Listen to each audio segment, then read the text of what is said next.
നിയമാവർത്തനം 14-ാം അധ്യായം. നിങ്ങളുടെ ദൈവമായ കർത്താവിൻ്റെ മക്കളാണ് നിങ്ങൾ.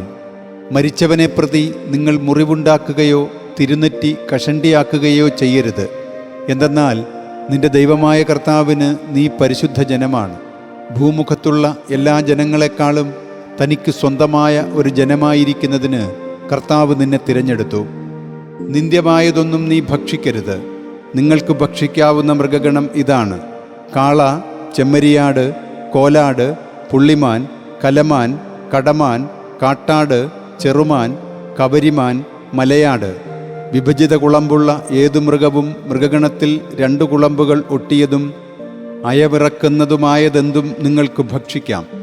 എന്നാൽ അയവിറക്കുന്നതിൽ നിന്നും വിഭജിതമോ ഒട്ടിയതോ ആയ കുളമ്പുള്ളതിൽ നിന്നും നിങ്ങൾ ഭക്ഷിക്കരുതാത്തത് ഇവ മാത്രം. അയവിറക്കുന്നവയെങ്കിലും കുളമ്പൊട്ടിയവയല്ലാത്തതുകൊണ്ട് നിങ്ങൾക്ക് മലിനമായ ഒട്ടകം, മുയൽ, കുഴിമുയൽ എന്നിവയും, വിഭജിത കുളമ്പുള്ള എന്നാൽ അയവിറക്കാത്തതാകയാൽ നിങ്ങൾക്ക് മലിനമായ പന്നിയും അവയുടെ മാംസം ഒട്ടും നിങ്ങൾ ഭക്ഷിക്കുകയോ അവയുടെ ശവം സ്പർശിക്കുകയോ അരുത്. ജലത്തിലുള്ള എല്ലാറ്റിലും നിന്ന് ഇവ നിങ്ങൾക്ക് ഭക്ഷിക്കാം. ചിറകും ചെതുമ്പലും ഉള്ളവയെല്ലാം നിങ്ങൾക്ക് ഭക്ഷിക്കാം. എന്നാൽ ചിറകും ചെതുമ്പലും ഇല്ലാത്ത ഒന്നും നിങ്ങൾ ഭക്ഷിക്കരുത്, അത് നിങ്ങൾക്ക് മലിനമാണ്.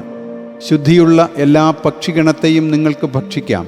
അവയിൽ നിന്ന് നിങ്ങൾ ഭക്ഷിക്കരുതാത്തവ ഇവയാണ്: കഴുകൻ, ചെമ്പരുന്ത്, കരിമ്പരുന്ത്, ഗൃധ്രം, പ്രാപ്പിടിയൻ എന്നിവയും, പരുന്ത് അതിൻ്റെ ഇനമനുസരിച്ചും എല്ലാ കാക്കയും അതിൻ്റെ ഇനമനുസരിച്ചും, ഒട്ടകപ്പക്ഷിപ്പിട, രാനത്ത്, കടൽപ്പാത്ത എന്നിവയും, ചെങ്ങാലിപ്പരുന്ത് അതിൻ്റെ ഇനമനുസരിച്ചും, മൂങ്ങ, കൂമൻ, അരയന്നം, ഞാറപ്പക്ഷി, കരിങ്കഴുകൻ, നീർക്കാക്ക, കൊക്ക്, എരണ്ട അതിൻ്റെ ഇനമനുസരിച്ചും, കാട്ടുകോഴിയും നരിച്ചീറും. ചിറകുള്ള പ്രാണിയെല്ലാം നിങ്ങൾക്ക് മലിനമാണ്, അവ ഭക്ഷ്യമാകരുത്. ശുദ്ധിയുള്ള ഏത് പറവയെയും നിങ്ങൾക്ക് ഭക്ഷിക്കാം. ചത്തതൊന്നും നിങ്ങൾ ഭക്ഷിക്കരുത്. നിന്റെ പടികൾക്കകത്തുള്ള പ്രവാസിക്ക് നീ അത് കൊടുക്കണം, അവൻ അത് ഭക്ഷിക്കട്ടെ. അല്ലെങ്കിൽ ഒരു അന്യന് വിൽക്കുക. എന്തെന്നാൽ നിങ്ങൾ നിങ്ങളുടെ ദൈവമായ കർത്താവിന് ഒരു വിശുദ്ധ ജനമത്രേ. ആട്ടിൻകുട്ടിയെ അതിൻ്റെ തള്ളയുടെ പാലിൽ വേവിക്കരുത്. വർഷം തോറും വയൽ ഉത്പാദിപ്പിക്കുന്ന നിന്റെ വിത്ത് വിഭവം മുഴുവൻ്റെയും ദശാംശം നീ സമർപ്പിക്കുക തന്നെ വേണം. നിന്റെ ദൈവമായ കർത്താവ് തൻ്റെ നാമം വസിക്കുന്നിടമായി തിരഞ്ഞെടുക്കുന്ന സ്ഥലത്ത് അവിടുത്തെ മുമ്പിൽ വച്ച് നിന്റെ ധാന്യത്തിൻ്റെയും വീഞ്ഞിൻ്റെയും എണ്ണയുടെയും ദശാംശവും ആടുമാടുകളുടെ കടിഞ്ഞൂലുകളും നീ ഭക്ഷിക്കണം.